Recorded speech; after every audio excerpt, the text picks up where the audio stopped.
What do the new normals need to be for an ethical, augmented, online educational future? You're experiencing part of our new normal right now, watching this asynchronous online presentation brought to you by a set of invisible yet far reaching technologies powered by AI. Machine learning and artificial intelligence are increasingly becoming ubiquitous technologies. But are we ready? I'm Katrina Ingram, and together with my colleagues, Dr. Stella George and Dr. Trystan Goetze, we'll share some thoughts on this. I come from a public radio background, and in media they say don't bury the lead, so spoiler alert, we are not really ready. The impacts of COVID-19 have been felt by all of us, and it seems like everything had to go online pretty much overnight. This became our new normal. So on the one hand, it's amazing that we could do this, that we had the technology in place. On the other hand, it wasn't without its challenges. And we're starting to clearly see the ways in which technology has amplified inequality. And as we move back into physical spaces, we're also finding ourselves turning to some pretty controversial and questionable technologies, often without appropriate deliberation or oversight. For example, in the UK, they're piloting a program to replace lunch money with a facial recognition system in the name of safety and convenience. I run a social enterprise called Ethically Aligned AI, and we're focused on helping organizations to make better choices when it comes to the design and deployment of AI systems. These are some of the issues that tend to be raised when it comes to AI ethics. However, if we take a broader perspective, we can also look at some bigger societal issues and power dynamics, like who has access to technologies, who sets the agenda for what technologies are built, and the role of technological systems in upholding certain perspectives or certain privileges. Earlier this year, my company conducted a market scan to review AI readiness from the perspective of a Canadian context.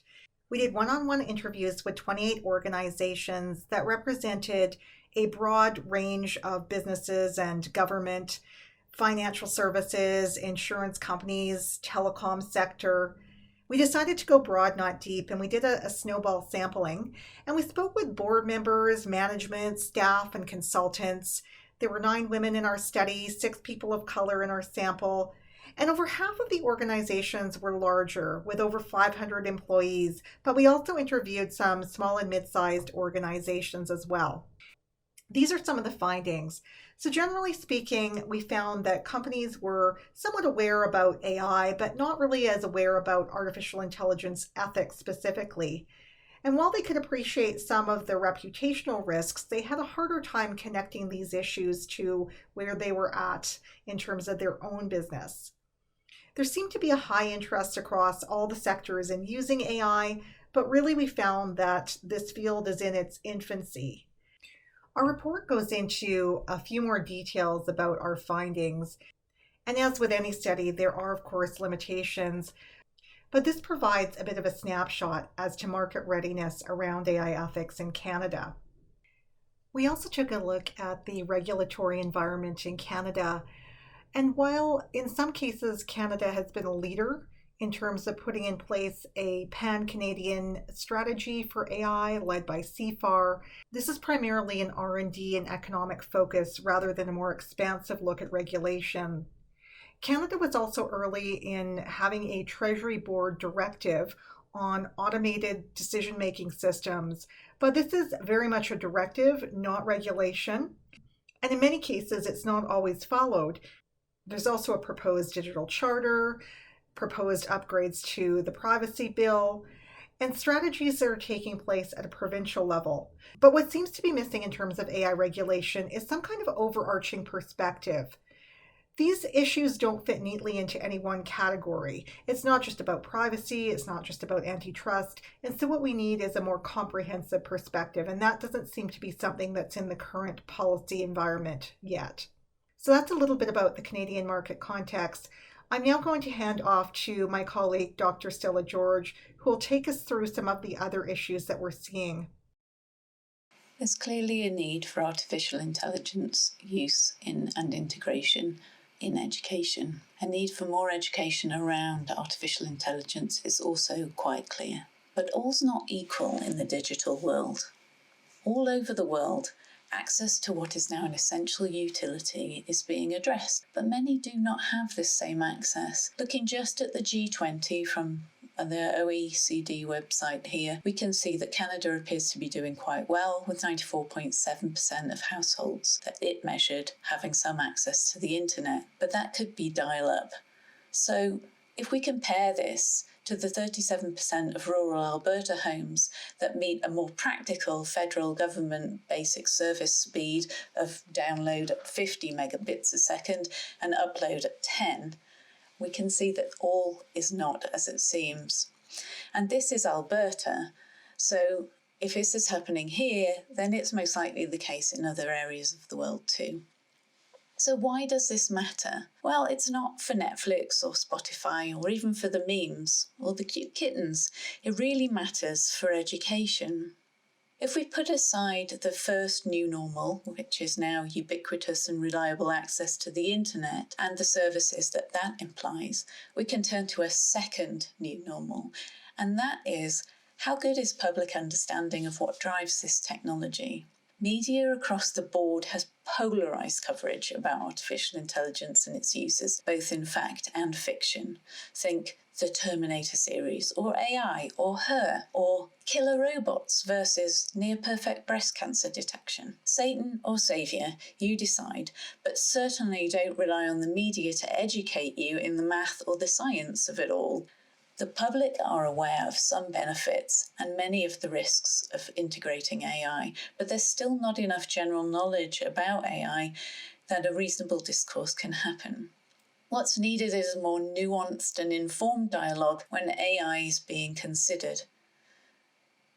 Taking AI in education as an example, we can begin to break down the considerations that we need in our new normal for education, and we'll hear about this later. So we may have seen a lag in education before about previous evolutions, the printing press, the steam engine, the motor car. But in the fourth industrial revolution, we're witnessing a rapidly growing layer of artificial intelligence and machine learning technologies applied to everyday situations. These are impacting the general public, and the cause of the impact is not generally understood. Unlike the car, this is a red flag that is not leading the way, warning clearly for the public's benefit. Policy regulating the car was present right in its early evolution from 1861. The red flag laws came in Britain in 1865. But unlike technological innovations of the past, AI is more rapid in its growth. It's dependent on a technology that is itself specialised and not readily understood by many, and that's computing and algorithms. Even mechanics can't understand and sometimes even aren't allowed to access the computers in our car engines these days. This is a problem. Currently, public information about AI is largely outcome-based. So many media adverts are around that say, what can AI do for you?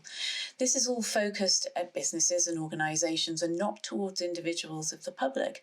And because of its relationship to networked computing and algorithms, understanding of how AI functions is one step even further removed and becomes shrouded in mystery. It is hard to control a tool for your benefit that works in mysterious ways. Additionally, this isn't helped when experts in the field are also struggling with ideas of transparency and explainability of algorithmic outcomes. So let's take education as an example to explore these ideas a bit further. There are three areas to consider: AI in education environments, AI that supports learning, and the foundation of all of this, which is learning about AI, education on AI. And Trystan will cover this later. The potential for digital augmentation to create an individualized, personalized online education experience has a strong pull for both students and institutions alike. We want fast responses to learners' needs. We want information to be passed back to us as educators and to our students in order to help them in a really timely way, but that's also cost effective. We want our students to have instructional materials and check-ins that support their learning approach and their capability. We know that this can't be provided with the current teacher-to-many student model without assistance, automation, or augmentation being used. Private companies are developing this technology, competing for a place in the education market like never before. This is estimated to be $6 billion by 2024. That's not long. There's even an X prize for education. The challenges here are large and interconnected. So let's consider them in 3 categories. The first is the provision of information to students, and that will remain. The media might change, but the information still has to be delivered and discovered somehow by students. Infrastructure and tools are needed to facilitate this happening. Open access resources are necessary to keep costs reasonable. A plug for my own bias here, computational and statistical thinking also need to be interwoven into the curriculum as they are becoming a necessity for understanding how these tools are being used in society. We have the know-how to do all of this extra super provision of information. Money will solve this challenge, but of course, this is a challenge in itself. In the future here, we'll see the experience being more augmented. AR, VR, virtual worlds. There are many opportunities that will come with these virtual environments and this virtual normal. Education boards are going to need technology partners. Now we get to the second and third and perhaps the more tricky categories.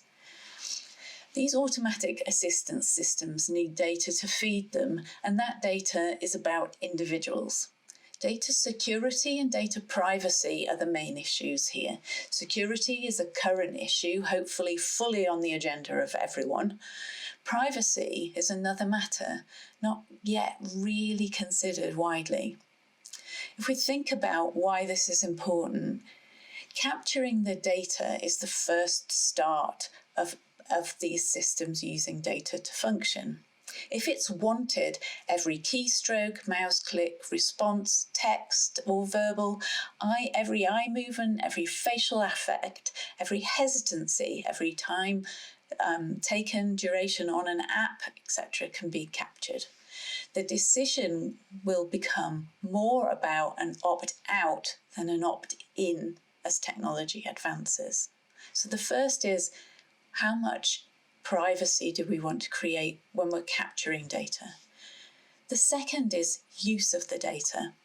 Ethical use of student data requires the learner to be at the centre of not just the learning, but the feedback from the technology. And students need access to their own data. They can do the deep dive on their own data. Nobody else needs to do that. No one should know more about you than you. We need to consider who else gets access to student data and why from an ethical perspective. Others, that's teachers, parents, school management and school boards, will all have use for student data too, and their uses must be more transparent. In some cases, they might also even need informed consent. Institutional research will need some form of ethical approval. In the near future for this issue is only going to become more voluminous. With the advent and rollout of adaptive technologies, virtual facilitators, virtual coaches, where the online nature could easily allow tracking in the fine detail of interactions without anybody's individual consent. The third category is access to quality AI systems. And we can break this down into two areas. The first, inclusion and diversity of access to these systems. This will be an issue. Many private schools are already ahead of the game as they have financial sponsorship and are integrating these systems. Any institution run on a business model has incentive to use data for the benefit of the institution, more than really the benefit of the students or the staff. So if we think about some examples, in the US, a teacher performance algorithm was used by a public school board. It recommended to the board that they let go of many capable teachers because of the metric that was included in this algorithm. And the board did, to a couple of lawsuits, I'm glad to say. If you would like to see the full story on this, I suggest that you pick up Cathy O'Neill's book, Weapons of Math Destruction.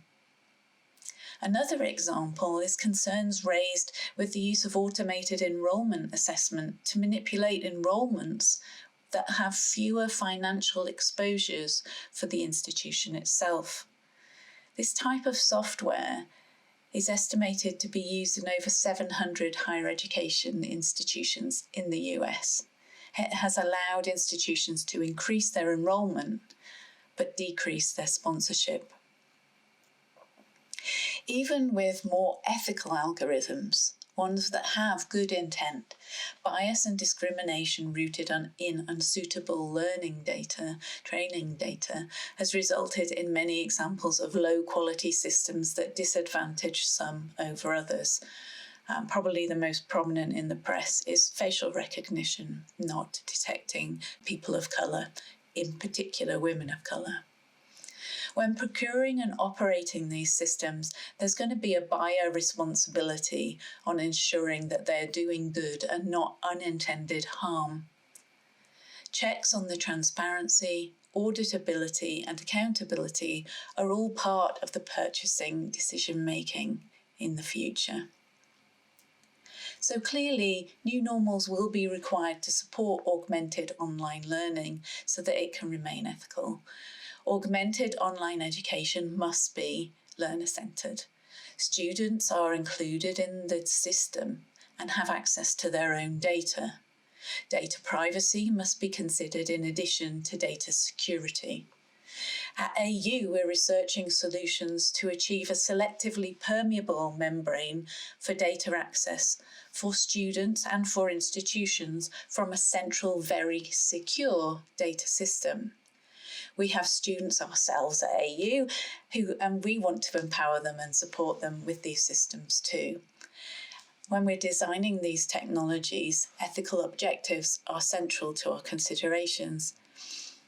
Ethics is a new normal for ensuring truly student-centred augmented learning. AU is one of the few post-secondary institutions worldwide that have guidelines for use of student data for institutional operations research, and these operations research guidelines need to be in place. And we've had guidelines around research use, academic research use of student data for a very long time, and we need something equivalent, and schools will too. So unlike the car, policy and procedure isn't present from the outset of the Fourth Industrial Revolution, from the AI integrations. The speed of the evolution of these integrations into the world is magnitudes faster than previous industrial revolutions and innovations. So for an ethical future, using AI augmented systems for education, public policy is going to need to catch up. But before policy comes a good education in the technology and its issues. UNESCO continues to create awareness for AI, both as an educational topic and as a technology. But more locally, let's consider what we are doing. Let's see what Trystan has to say.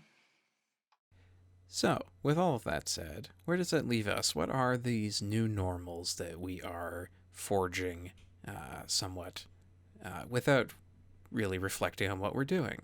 Well, based on the trends that we've outlined today, I think if nothing changes, then we can expect businesses and governments to continue to adopt AI, but without really understanding the technology or the risks that it presents if it's not used effectively or safely with an ethical framework in mind.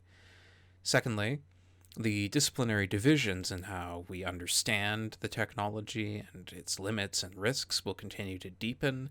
Some technologists will have better understandings of this than the professionals and members of the general public, whereas theorists are going to have a better understanding of the ethical issues, and the technologists will have a better understanding of what's actually going on in the technology. Also, the uneven, inequitable access to education and the technology needed to make use of these AI solutions, if that persists, then it will worsen existing digital divides. In Canada, we already have an issue of access to technology, especially in rural areas, and access to education that allows people to understand and make use of the technology even when it is available. Now, it goes without saying that these are not the normals that we want. We do not want this to be where we go from here. So how do we create an ethical new normal when it comes to AI and education? Well, the solution has multiple different prongs because of how widespread AI is becoming throughout all the different sectors. So, on the one hand, we need better AI ethics education for STEM students, students who are in computer or data science programs. The technical knowledge has been manifestly shown to not be enough, so ethics education needs to be embedded into all of these programs. But at the same time, student teachers are going to need this kind of education as well, because AI is increasingly being used for educational purposes. Similarly, building off of that, we need AI ethics training for professionals and leaders in education, but also in business and in policy development. We also need accessible AI education and self-teaching resources for the general public who are going to be affected by and might well use some AI-based solutions. And we need clear, widely endorsed standards for the ethical use of AI in education in particular and in various other fields. Some governments are working on regulation that could do some of this work, but the law is not going to be enough. We need this to go all the way down to a culture shift in how these technologies are developed and deployed. So, what are some examples of things that we're doing that can try to get us going in the right direction? Well, at Athabasca, our entrepreneurial executive education system, PowerEd, has a new AI ethics micro-credential course series that the four of us have been involved in creating. Katrina and EthicallyAligned AI have produced a series of educational videos for youth with the Canadian Civil Liberties Education Trust, exposing them to ideas about how AI works and how it can affect their lives. I am currently doing a postdoc at Harvard University in the Embedded Ethics program, which takes philosophers and puts them in contact with computer science instructors and develops ethics lessons that are fitted into technical computer science courses, which really shows how ethics can come up in any circumstance, anywhere in their technical work. I'm also working with the Mozilla Foundation, which currently have an ongoing responsible computing challenge, and a new round of funding for that should be opening soon. One resource that's been developed through that project is what they call the Teaching Responsible Computing Playbook, which I'll soon be editing along with some other folks. And it's a really excellent resource, especially if you're just starting to think about how do you get responsible computing, ethical AI, other related topics into your curriculum.